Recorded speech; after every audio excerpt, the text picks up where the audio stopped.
Hoy Asher, hindi pa kita pinapatawad sa mga kasalanan mo sa akin. Hindi porket pinapapasok ka ng mga katulong dito, ay welcome ka na sa bahay ko.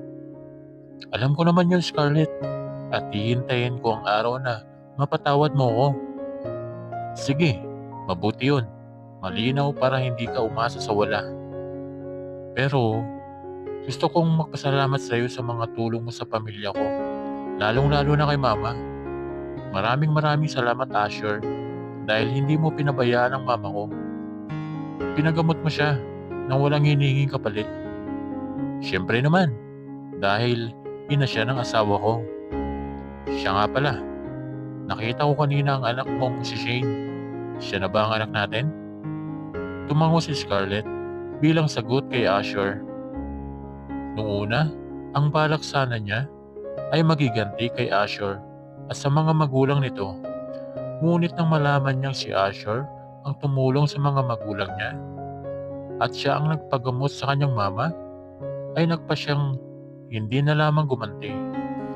Bukod doon ay may pinagtapat sa kanya si Troy tungkol kay Asher.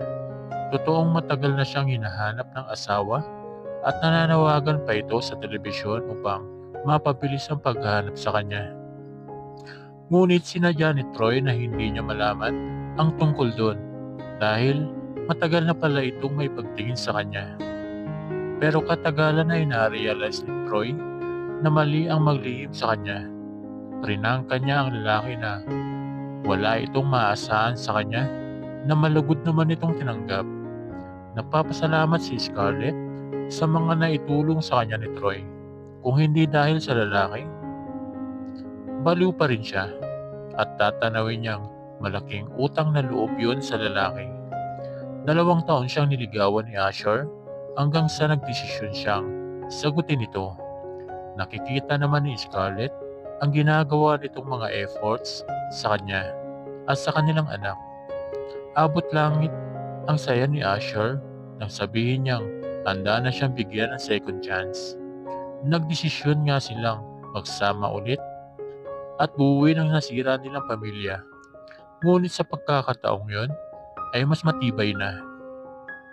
Bagamat hindi pa rin tanggap si Scarlett ng mga magulang ni Asher, ay wala naman siyang narinig na pagtutol sa mga ito sa kanilang relasyon bilang mag-asawa. Mahal na mahal kita, Scarlett. Ikaw lang ang nag-iisang babaeng minahal ko ng ganito. Ani ni Asher habang nakayakap sa kanya. Mahal na mahal din kita, Asher, at ipaglalaban kita hanggang dulo. Mas mahal kita, Scarlett. Ngiti mo pa lang ay parang nahihimatay na ako. Natawa naman si Scarlett sa asawa.